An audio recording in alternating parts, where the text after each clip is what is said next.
Hey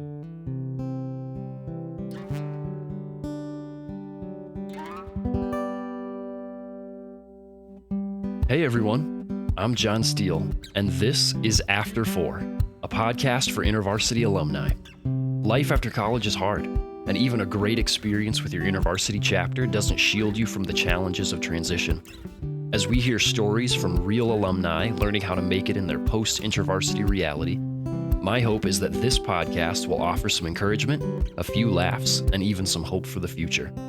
This is After 4, and these are your stories. Hello, alumni, and welcome to After 4, the podcast that's just for you. I'm your host, John Steele, and as always, it's a pleasure being together for another episode. If it's your first time joining us, welcome. I am incredibly glad that you made it. So as someone who's been navigating this post-graduation reality for a number of years now, there's something that I find to be a fairly constant struggle for me, and that's letting success and failure define who I am and what I'm worth. That can be at work, it can be with family, friends, finances, almost any aspect of life. When things are great, I'm flying high because I'm clearly good at what I do, maybe even blessed by God. And then I inevitably have an off day, an off week, an off month, and wow, that self-worth, self-perception, perception of others, it just starts to plummet. Anybody else identify with that? Well, I'm happy to say that our guest this week has some extremely wise words and invitations for us around this topic. Today, we're joined by alumnus Mark Heimann, an extremely talented and high-achieving individual. I don't want to totally give away the plot, but let's say that Mark is good at a number of things at a level that he could easily be tempted to use as the foundation for his identity. But Mark has made it his endeavor, both during school and long after graduation, that no matter how successful he is or how often he fails, that he maintains an identity firmly established in Jesus.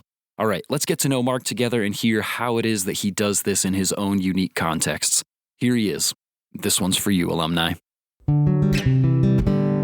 Well, my good old friend Mark, it's been a while. How are you doing? I'm doing great. Thanks so much. How about you? Doing pretty well. You know, my memory of you and me together is that we spent a lot of time digging in the dirt with one another. I remember that too, yes. It was 10 years ago. That's kind of how I got introduced to InterVarsity, honestly. Really? Digging in the dirt. Digging in the dirt. That's amazing. I had forgotten that was sort of the beginnings of your InterVarsity story. I do want to hear that story. But before we do that, Mark, just give a bit of an introduction here. Tell us your name, your alma mater, and just a little bit about what you're doing right now. Sure. Yeah. Thanks so much. My name is Mark Heimann. Currently, I live in California in the San Francisco Bay Area. I am currently a researcher in computer science at a national research laboratory out there called Lawrence Livermore National Laboratory. I did my undergraduate study at Washington University in St. Louis. That's where we met. Yes. I graduated there in 2015. And then after that, I went and did a PhD in computer science at the University of Michigan, 2015 to 2020. Last February 2022, I moved out to California. I was working at Lawrence Livermore, the place where I work out in California.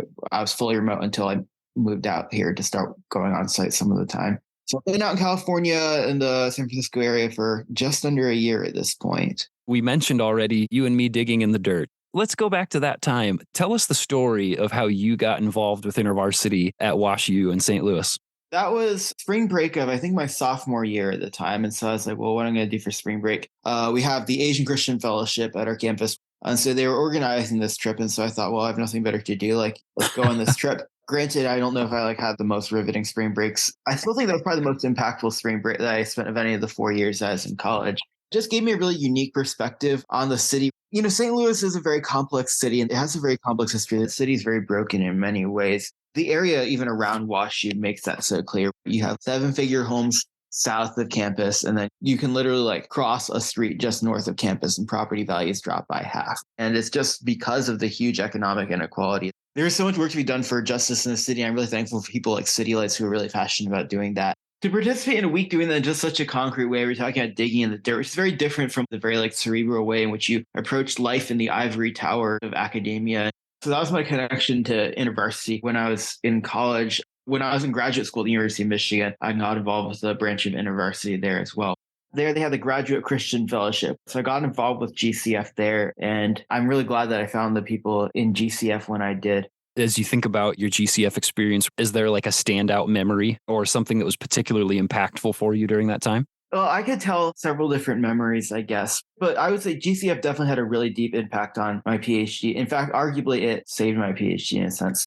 I did pretty well in college and I felt like I was a pretty good student, but I got to graduate school and I absolutely sucked. Not an exaggeration. I was on academic probation, just straight up not enjoying myself. Why did I ever come to this godforsaken state, to this godforsaken degree program? It was a really big struggle. And people in GCF were some of the people who I felt like kept my head above water in the middle of it. Sometimes we have this idea that whatever I'm going through is the absolute worst thing that any human has ever experienced, right? Or the depths of my own failure are the greatest depths anyone has experienced. So I really Paul writes in the letter to the Corinthians that no temptation has seized you except what is common to man. Or Peter writes, you know that your brothers throughout the world are going through the same sorts of struggles. Reference to persecution, which is not the same as academic struggles in school. But the point is the same, right? That sometimes we have this idea that our problems are somehow unique and something that no human in the church has experienced, something that maybe God has never seen before. And both those things are patently false. And I think GCF people kind of grounded me. The sense that this is not unique to you. We've been going through this too, and we're here for you. And then B, that this is not your ultimate identity. So even if I had flunked out of grad school, which I did not, that doesn't make me less worthy in the eyes of God. That doesn't make him less able to do his will through me. But I think of the GCF people, some of the people with whom I felt like I was able to be the most open and receive the most support. So here's one specific memory. One of my friends in GCF, every year around Christmas, he would hold a gingerbread party. He made his own gingerbread entirely from scratch. Because he made everything from scratch, he could make custom gingerbread kits. One of the favorite things I saw him make was a 3D recreation of Leonardo da Vinci's painting, The Last Supper. Wow. Basically spent several hours grinding up candy to add color to little tiny gingerbread figurines seated at this table. It was quite a labor of love. And then the next year, so I have a couple different hobbies, right? So one of them was chess, another one of them was lifting weights, and then another one's playing these weird instruments, one of which is called a hammered dulcimer. So I was like, all right, make me a chess piece that is lifting weights, but also at the same time playing the hammered dulcimer. Oh my gosh. And I was like, Ryan, there's no way Ryan could do this. And so he did it. It was really funny. And I just there's nothing that could possibly describe my personality more than this entirely unrealistic combination of things. This man's gingerbread artistry / engineer, I don't even know what to call it, but knows no bounds.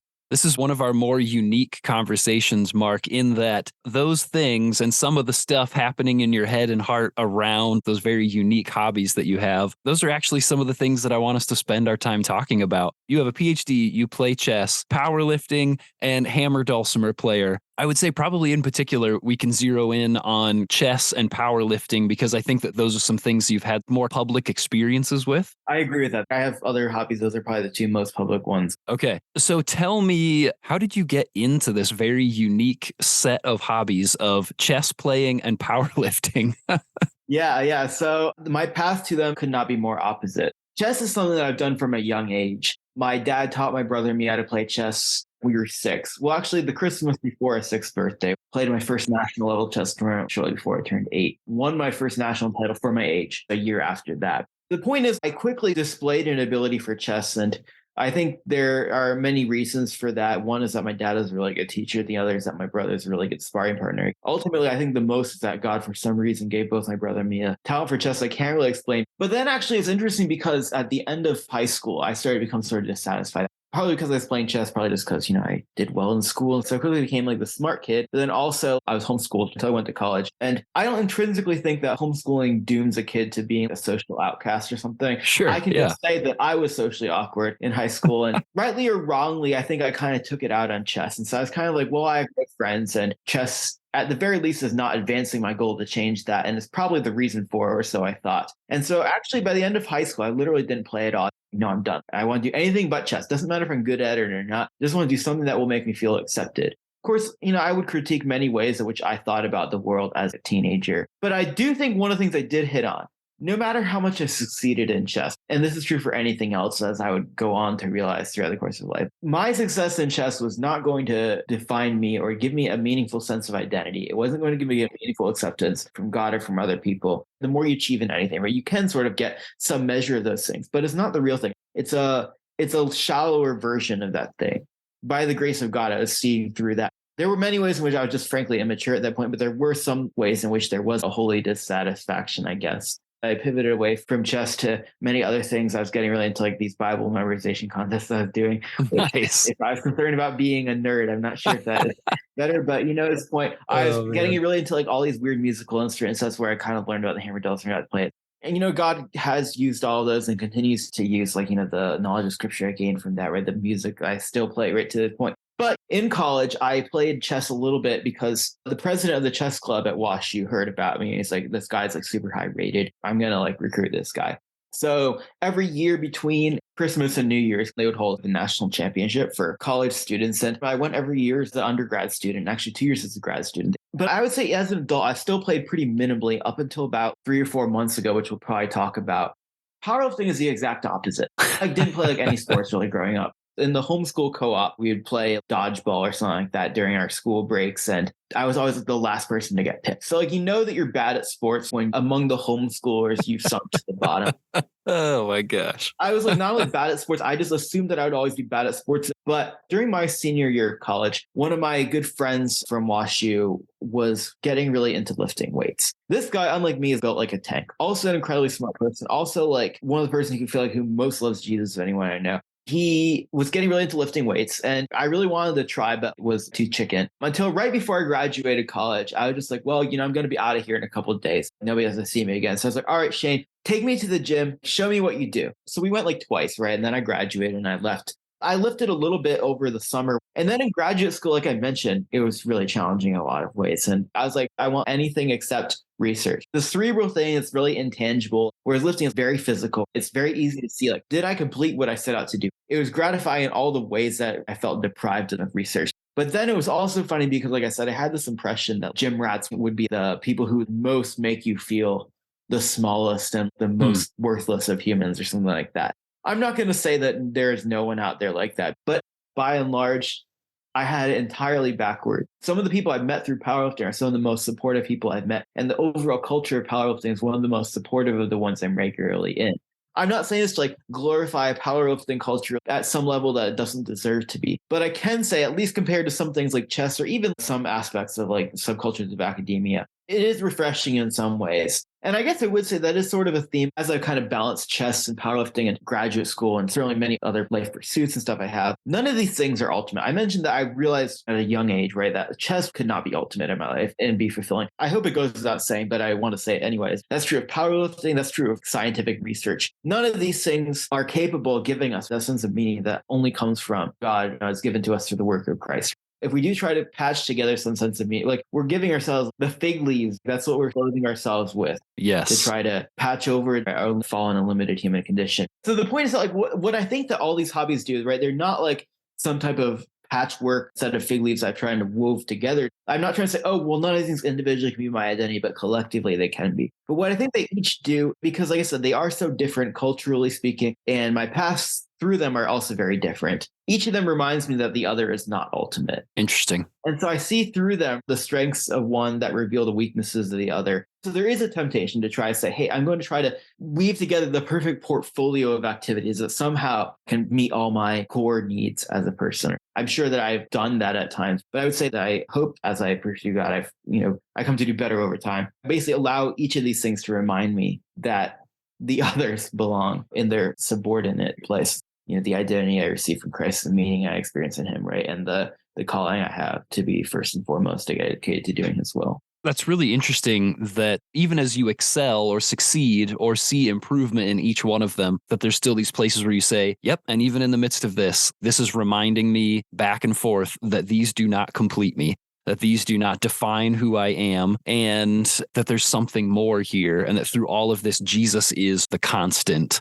Just to put it out there, because I don't think you've mentioned it, so I will mention it for you to make sure that people know for sure that these things aren't just like you lift weights on a set of weights in your basement with your buddies, and that's sort of the extent of the hobby, or that you just play chess with your friends on the weekend. You've played tournaments in the past, but like you are officially an international master. Okay, technically the title is pending, but I completed all the requirements. Okay. At the very least, you have completed all requirements and are just waiting for the final rubber stamp on your international master title. So like, that's pretty legit. Yeah, making this milestone was considered pretty surprising, especially because I was in my late 20s with like a day job. Most people who are even pursuing these titles are either child prodigies, like whose families and or governments are putting in a ton of investment for them to play chess almost full time, or like are full-time professionals themselves, right? So actually that was why I was invited to write an article after I earned my first norm, which is like an intermediate result you have to get to earn this title. US Chess was like, hey, do you want to write an article about that? We want to hear how an old geezer like you one of these things. That's amazing about that. But yeah, so powerlifting, I don't have like the same resume with, but over time I'm starting to get better at that. So I have competed at the national level for that. They have formulas for light pair across weight classes. So I think I'm in like the top 2% or so of competitive powerlifters by that formula. If you are familiar with people at the top, it's not hard to find people who are better than me, actually, in both those things. But I'm really thankful to have come further than I ever thought I would on both of those. So you've experienced some great forward motion with both of these things, even if you've reached some of these goalposts at unusual times in your life. And I would imagine in the midst of this, you've also experienced some significant failure too. And so in this world of identity that we're talking about, how do you continue moving forward in the midst of failure, but also in the midst of like pretty significant titles, meaningful success? How do you keep moving forward with that? So I'll actually talk a little bit about this past year at powerlifting. So I competed for the first time in nationals in 2022. Playing in national level chess tournaments like I can do, those are usually first of all open to anyone. And then there's a top section, but my rating almost always seeds me into that.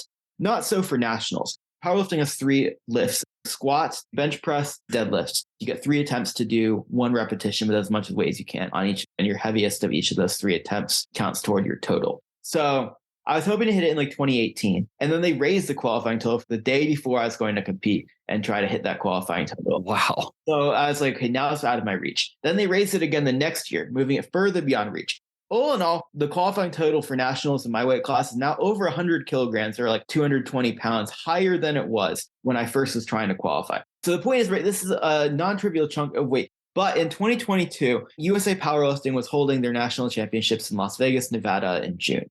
By an amazing coincidence, US Chess is holding their historic national open in Las Vegas, Nevada in June. I looked into it. They're at the same time.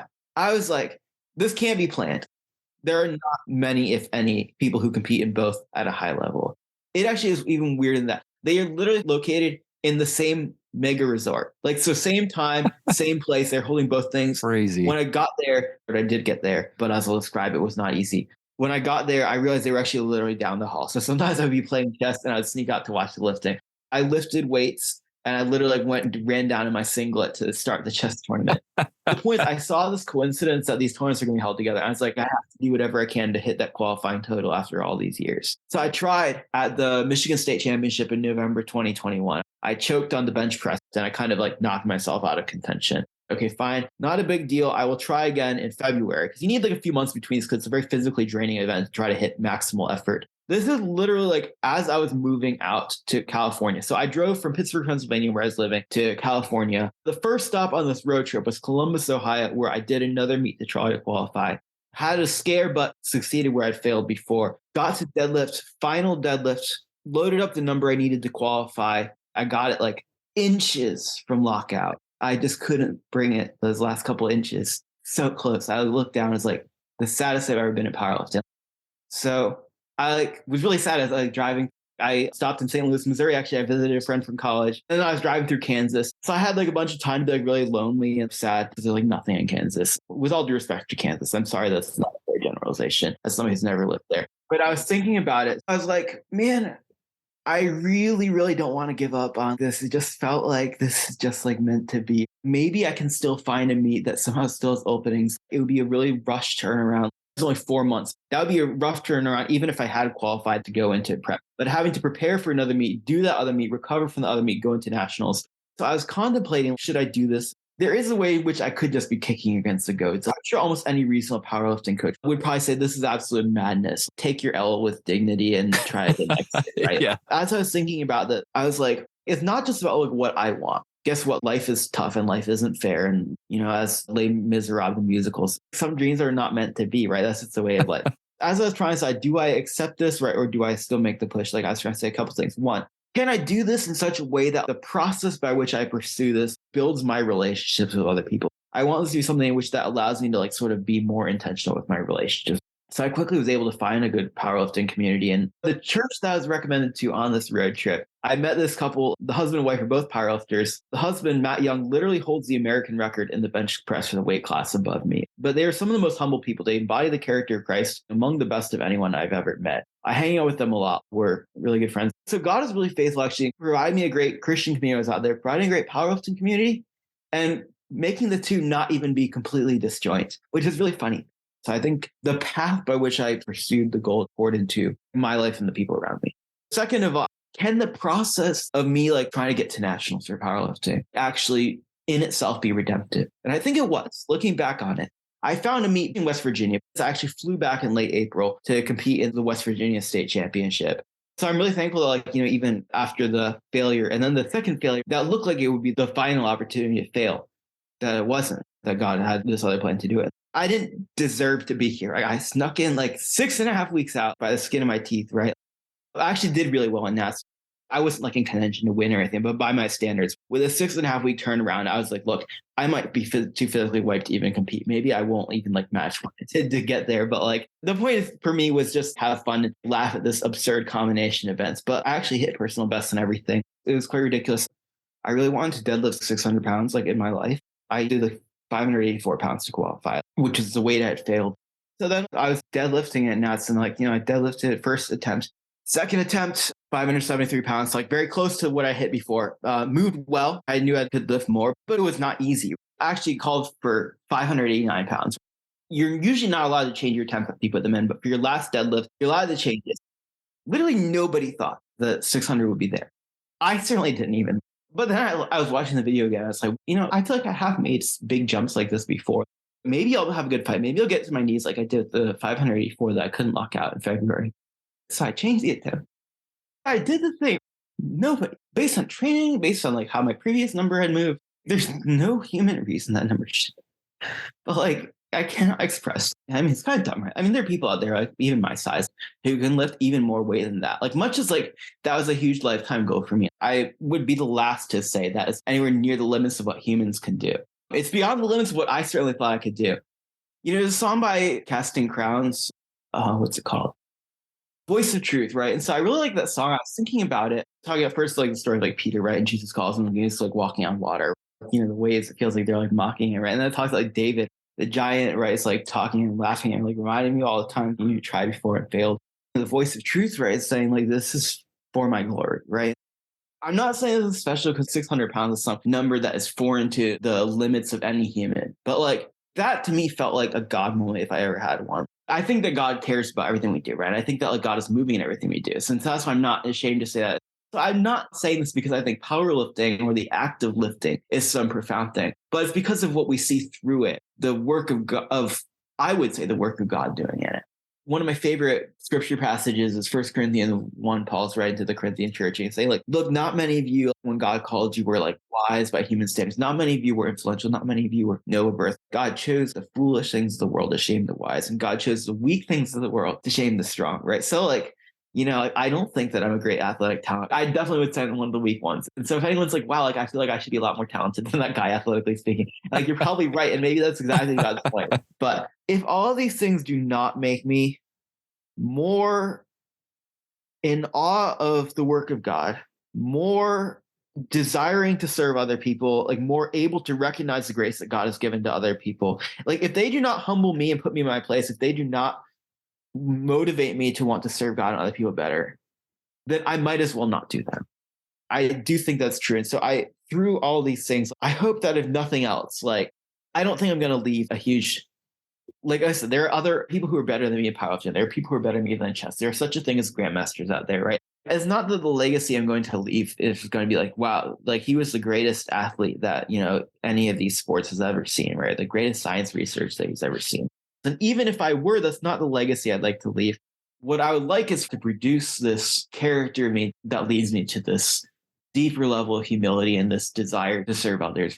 As I move up through the ranks and in theory move in that direction, if that does not produce me more of a servant's attitude and lead me in that arc that Jesus is describing.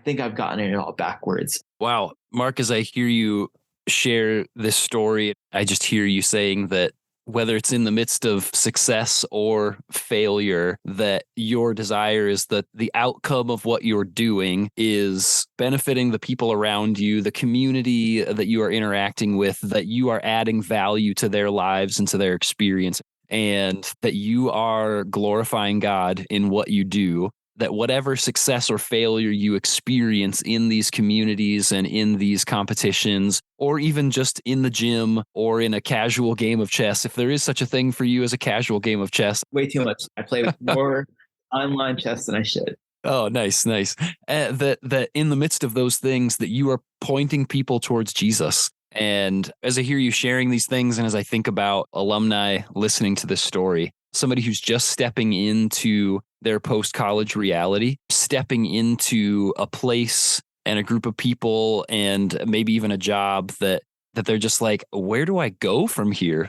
And to say that something like your experiences with powerlifting and the ways that you have met God in that and seen these great things of like, I was the guy that got picked last for dodgeball with a group of homeschoolers, and that God has shown up in this place that seemed like would have probably been nothing and has turned it into something that has been life-giving, something that you've seen success in, something that you've grown in community in. And maybe for us to encourage alumni that, wow, the Lord can take whatever context you're stepping into and he can build something amazing and life-giving and incredibly satisfying out of that. Yeah, no, you're absolutely right. At least in my experience, like I believe it's in God's will for us to have that, and that I believe in God's ability to do that.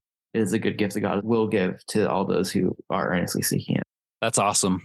Mark, so many cool stories. It's been super fun to get to reconnect with you, to reminisce about our days of digging in the dirt together, to hear more about what's happened since. And I appreciate very much your ability to help us sort of contextualize, even though we are not international masters who also powerlift, but to be able to tell the story of what it looks like to be somebody who is in process of continuing to pursue, like, in the good, the bad, and the boring, this is what it looks like for me to continue pursuing my identity in Jesus, and that I have value whether I succeed or fail because I'm created in God's image. Those are things that no matter what somebody's job or hobbies, that's something that everybody can walk away with, because that's true for each human being that might listen to this podcast. They are created in the image of God and they are deeply loved by their creator, and they have value simply because of that. If no one got anything for anything I said, but did internalize what you just said any deeper, that would be a great rule to have. Mark, thanks for helping us talk through that reality. It's been so much fun to talk, and blessings on whatever the next step is for each of these things. Thank you so much. Wow. Identity. We wrestled with it when we were in school, trying to excel in our classes, trying to be the best on our team, the best in our research lab, the best small group leader, the best Christian. When things were up, we were good, we were loved, we were worth something. But when they were down, watch out, we went right down with them. And it's the same temptation after we graduate. We want to be the best at what we do, have the nicest stuff, feel needed and wanted by someone or a community of someone's. We want to be the best version of ourselves possible in the eyes of God and those around us. But when we don't hit that mark, yikes. Friends, our worth is in no way attached to what we accomplish or fail to accomplish. We have value simply because we are God's creation, and we have special worth because we're created in His own image. I hope as you continue on with your week, and as I do the same, that we can rest in the knowledge that we are secure in God's loving hands. We can celebrate the wins. We can lament the losses, because there are losses and they do hurt. And we can keep pursuing healthy growth and improvement, but doing so knowing that none of those things impact our identity as God's beloved children. Mark, thanks so much for your example and for your encouragement in these things. Good luck in the next tournament, competition, hammer dulcimer recital, whatever it may be. We really appreciate you.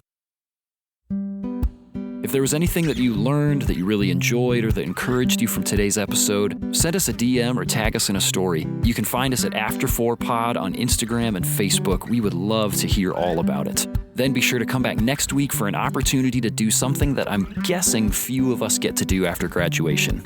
retreat.